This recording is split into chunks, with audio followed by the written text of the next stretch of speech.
수요 건강 스페셜 함께하고 계십니다. 오늘의 주제는 성형입니다. 저희가 안면 윤곽이나 또 동안, 또 이마의 어떤 주름살, 또 안면의 전체적인 주름살들을 개선하는 이런 그 성형 수술 또는 시술에 대해서 말씀을 좀 나눴는데요. 원장님, 요새는 남자분들도 외모에 관심이 많고 또 남자분들도 뭐 성형 수술까지는 아니더라도 간단한 시술들도 많이 받고 계시는 것 같은데요. 네. 남자분들은 어떤 시술들을 많이 하고 계신가요? 남자분들이 압도적으로 많이 하는 수술이 있습니다. 젊은 층에서는 코 수술이 가장 많고요. 나이 든 분들 40대, 50대에서는 눈 밑 수술이 가장 많습니다. 눈 밑에 하안검에 좀 그늘이 지고 약간 불룩하고 해진 부분이 볼 때 조금 더 나이 들어 보이게 되는 부분이 있거든요. 그래서 그 부분 수술을 가장 많이 하십니다. 네, 현대는 그 외모 자체가 어떻게 보면 경쟁력인 것 같아요. 네. 그죠? 뭐 저도 직원들을 뽑을 때 사실은 직원들의 마음을 볼 수가 없으니까 네네. 먼저 인상을 먼저 보게 되고요. 네네네. 또 뭐 사람들을 만날 때도 그렇고 어떤 비즈니스를 할 때도 네네. 사실은 뭐 10초, 20초 안에 그 첫 인상에 의해서 네네. 사업이 좌지우지되는 그런 경우들도 많은 것 같은데요. 네네. 그 피부가 처지면은 이제 리프팅이라는 개념으로 이렇게 당기면 되고 네네. 또 어떤 국소 비만이 있는 경우에는 뭐 요새 흔히 그 지방 흡입술이라고 하죠. 네네. 지방을 이렇게 그 빼내는 그런 시술들을 많이 하게 되는데요. 네네. 오히려 뭐 군데군데 지방을 그 주입해서 네네. 또 얼굴의 어떤 그 성형이나 이 네. 인상을 좋게 하는 그런 방법들도 있다라고 하는데 네네. 그 부분에 대해서도 좀 설명해 주십시오. 네. 지방 이식술이 굉장히 많이 발전을 했습니다.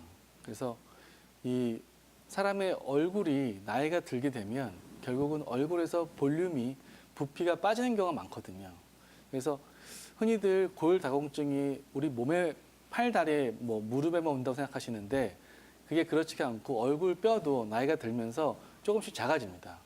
그러니까 그 부피를 결국은 회복시켜줘야 젊은 얼굴이 되는 거죠. 그래서 그 부피를 회복시켜줄 우리 몸에서 좀 남으면서도 안전하게 이용하고 할 수 있는 부분이 지방입니다. 그래서 복부나 허벅지에 남는 지방을 이용해서 우리 얼굴을 좀 더 젊게 할 수 있기 때문에 정말 일석이조라고 할 수 있습니다. 네, 그러면 이 근육 단위 미세 지방 이식 수술의 수술 방법은 어떻게 하는 건가요? 지방 이식술이라고 하면 크게 먼저 지방을 우리 몸에서 뽑아내는 과정이 있고요. 그다음에 뽑아낸 지방을 그대로 넣는 것이 아니라 그 원심 분리를 통해서 지방 세포와 우리의 혈장, 액체된 성분을 서로 분리하게 됩니다. 그래서 얼굴에 넣을 때는 이 지방 세포만을 이식하게 되는데요. 그러면 이 지방 세포를 어디다가 이식을 할 것인가, 어떤 방법으로 어떤 깊이에다가 할 것인가라는 거에 대해서 이제 여러 의사들이 서로 다른 방법을 쓰고 있습니다. 그래서 저 같은 경우는 얼굴에는 많은 근육이 있습니다. 깊은 데 있는 근육도 있고 또 얕은 데 있는 근육도 있습니다. 그래서 이런 근육 단위로 이쪽 근육에 몇 cc, 이쪽 근육에 몇 cc 이렇게 해서 조금 더 시스테믹하게 지방을 이식함으로써 좀 더 예측 가능한 그런 지방 이식을 하게 되는 거죠. 네, 김윤규 박사님. 그럼 이런 그 시술 또는 수술의 장점과 또 부작용은 어떤 것들이 있을까 궁금한데요. 네.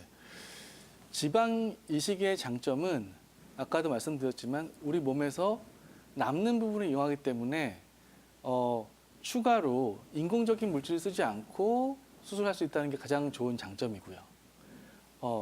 단점은 우리 지방이 얼굴에 100cc를 넣고 싶다고 해서 100cc를 넣으면 100cc가 다 살 수가 없습니다. 그러니까 이쪽에 우리가 이사를 간다고 예를 들어 보면 이쪽에는 이사를 갈 가구가 10가구밖에 없는데 30가구가 이사를 가면 나머지 20가구는 살 곳이 없는 거죠.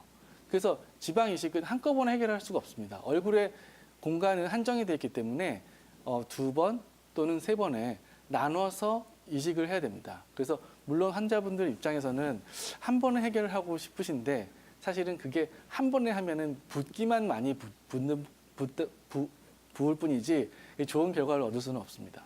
네, 그럼 그 이 지방 이식 수술을 하게 되면 얼굴에 어떤 부분에 하게 되면 어떤 효과가 날지 궁금한데요. 네. 한번 그 화면을 보면서 설명을 좀 부탁드리겠습니다. 네, 화면 보시죠. 얼굴에 어떤 부분인지 지방은 다 이식을 할 수 있습니다. 이마에도 할 수가 있고요. 이마가 사실 중간 부분이 많이 꺼진 분들 많거든요. 하고 관자놀이도 나이가 들면서 근육을 사용하는 양이 줄어들면서 많이 꺼지게 됩니다. 코끝은 조금 어렵지만 콧대는 지방으로도 충분히 가능하고요. 그 다음에 입술 같은 경우도 입술이 얇으신 분들은 굉장히 풍만한 입술을 만들 수가 있습니다. 턱끝도 무턱인 분들을 조금 더 풍만하게 만들 수 있고요. 그래서 얼굴에는 거의 모든 부분이 가능한데 다만 한 가지 주의할 점은 입꼬리보다 너무 아래쪽으로 지방을 주입하게 되면 얼굴이 좀 커 보이고 좀 심술궂은 볼에 알사탕을 문 것 같은 그런 얼굴이 될 수 있으니까 그런 점은 좀 조심하셔야 됩니다. 네, 남녀를 불문하고 우리가 이제 나이가 들어가는 과정에서 가장 먼저 그 주름이 생기고 신경 쓰이는 부위가 바로 이 눈가입니다. 그죠? 네네. 눈가에 주름이 생기거나 네. 또는 뭐 눈가가 이렇게 처지거나 이런 어떤 눈 쪽에서 얼굴 노화가 가장 먼저 시작되는 것 같은데요. 네네. 이런 그 눈가 쪽의 어떤 노화 현상은 어떤 방법으로 개선을 시킬 수가 있을까요? 예, 거울 볼 때 여성분들이 눈을 가장 많이 보는 것 같습니다. 그래서 눈에 쌍꺼풀을 비롯해서 뭐 눈가 주름을 위해서 보톡스도 맞고 하고 있는데요. 사실 눈 밑에 다크서클이라는 얘기를 많이 합니다. 우리는 다크서클이라고 얘기하는데 이걸 외국인 의사와 얘기하면 다크서클이 뭐냐고 하는 외국인 의사가 많습니다. 우리끼리는 통하는 얘기인데요. 눈 밑이 좀 검게 보인다는 거죠.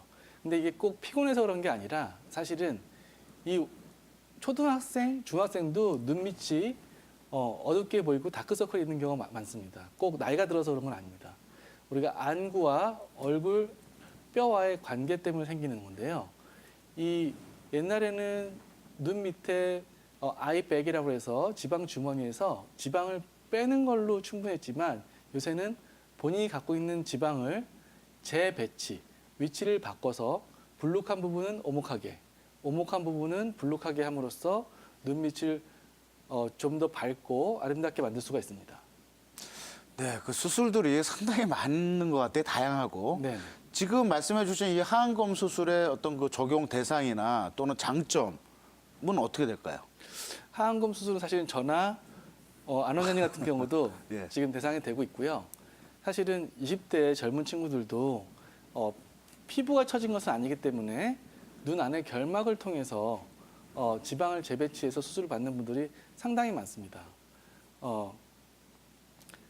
눈밑이 불룩해진다는 게 사실은 노화의 한 가지 증상인데 이 부분에서 우리가 피부가 같이 처졌는지 피부는 처지지 않고 지방만 불룩한지를 수술 전에 분석을 해서 적당한 수술 방법을 통해서 수술하는 게 좋은데요. 그래서 피부가 처지지 않았다면 눈 안쪽에 결막을 통해서 수술을 하여도 흉터 없이 좋은 결과를 얻을 수 있습니다.